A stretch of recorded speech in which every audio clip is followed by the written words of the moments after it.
Welcome to King Kong Kids Storytime. Today I have for you two fairy tales that involve help coming from unexpected places. Today, the first one is called The Emperor and the Kite by Jane Yolen. Once, in ancient China, there lived a princess who was the fourth daughter of the emperor. She was very tiny. She was, in fact, so tiny that her name was Jiao Sao, which means the littlest one. And because she was so tiny, she was not thought very much of when she was thought of at all. Her brothers, who were all older and bigger and stronger than she, were thought of all the time. And they were like four rising suns in the eyes of their father. They helped the emperor rule the kingdom and teach the people the ways of peace.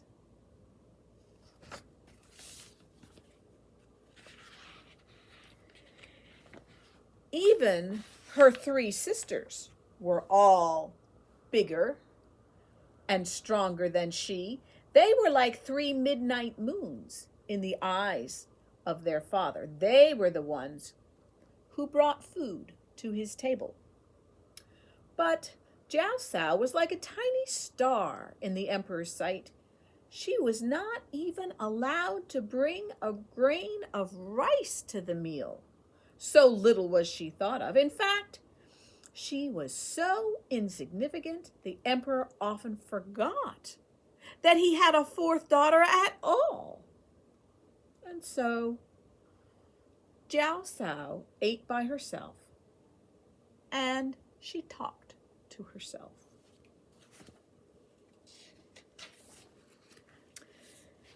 And she played by herself, which was the loneliest thing of all. Her favorite toy was a kite of paper and sticks. Every morning when the wind came from the east past the rising sun, she flew her kite. And every evening when the wind went to the west past the setting sun, she flew her kite. Her toy was like a flower in the sky, and it was like a prayer in the wind.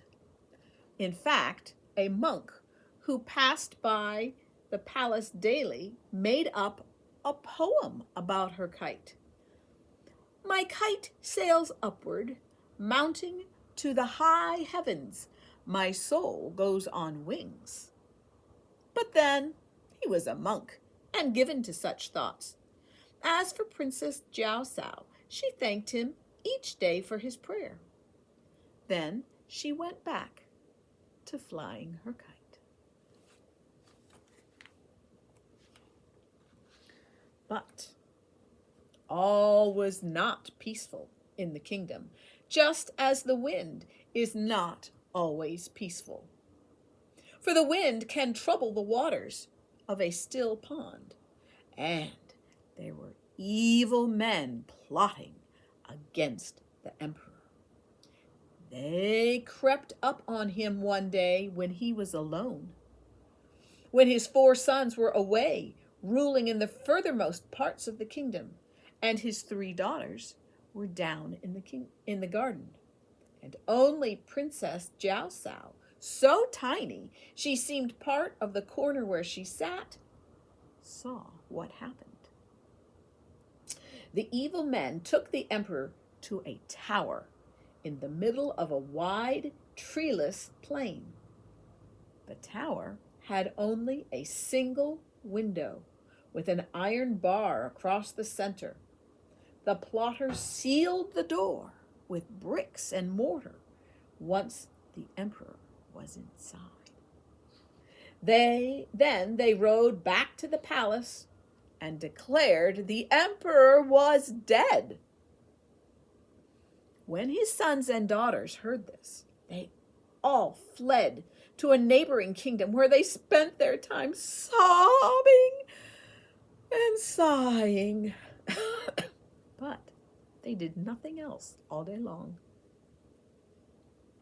All except Diao Sao. She was so tiny. The evil men did not notice her at all. And so she crept to the edge of the wide, treeless plain, and there she built a hut of twigs and branches. Every day at dawn and again at dark, she would walk across the plain to the tower, and there she would sail her stick and paper kite. To the kite string, she tied a tiny basket filled with rice and poppy seed cakes, water chestnuts, and green tea. The kite pulled the basket high, high in the air, up as high as the window in the tower. And in this way, she kept her father alive. So they lived for many days, the emperor in his tower and the princess in a hut near the edge of the plain. The evil men ruled with their cruel, harsh ways, and the people of the country were very sad.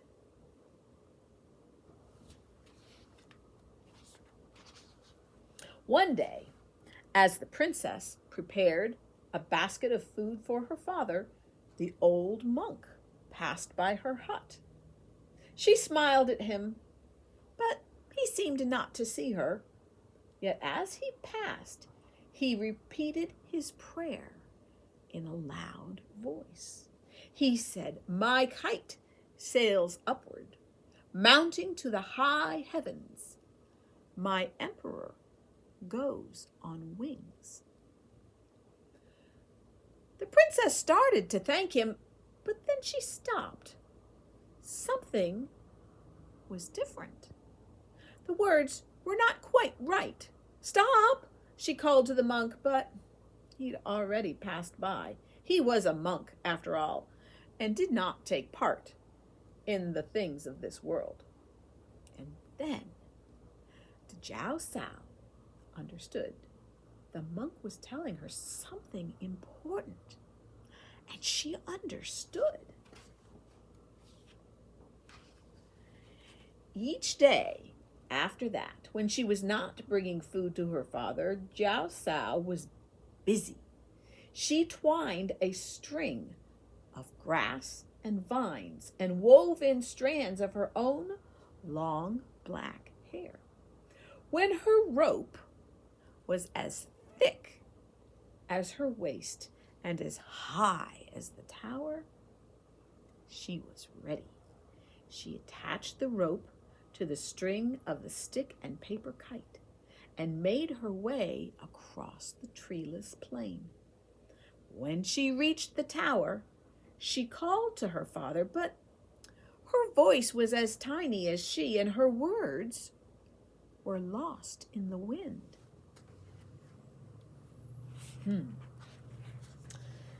At last, though, the emperor looked out and saw his daughter flying her kite. He expected the tiny basket of food to sail up to his window as it had done each day, but what should he see but the strand of vines and grass and long black hair? The wind was raging above, holding the kite in its steely grip. And the princess was below, holding tight to the end of the rope.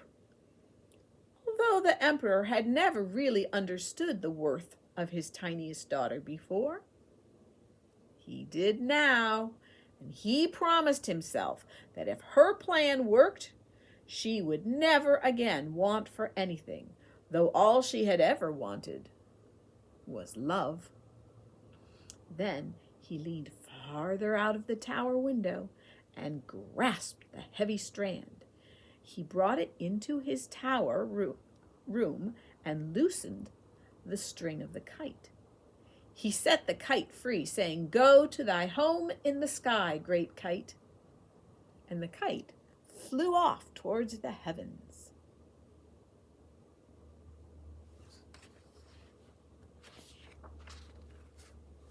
Then the emperor tied one end of the thick strand to the heavy iron bar across the window, and the other end stretched all the way down to Jiao Sao.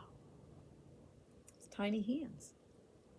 The emperor stepped to the windowsill, slipped under the iron bar, saluted the gods, and slid down the rope.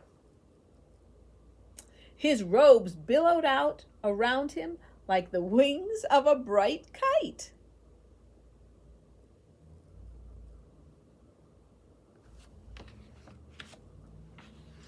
When his feet reached the ground, he knelt before his tiny daughter, and he touched the ground before her with his lips.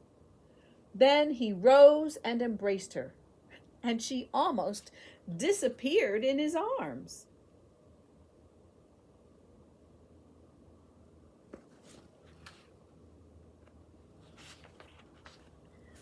With his arm encircling her, the emperor said, "Come to thy home with me, loyal child." He lifted the tiny princess to his shoulders and carried her all the way back to the palace.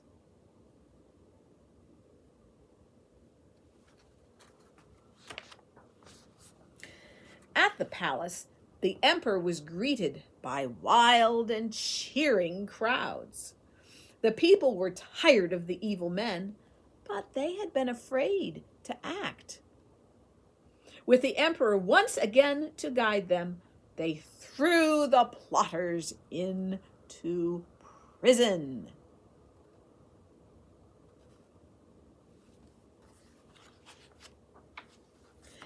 And when the other sons and daughters of the emperor heard of his return, they left off their sobbing and sighing, and they hurried home to welcome their father.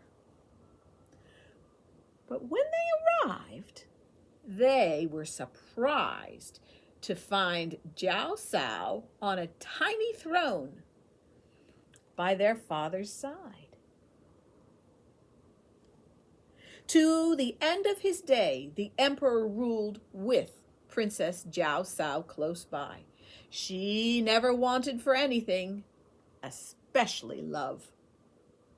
And the emperor never again neglected a person, whether great or small.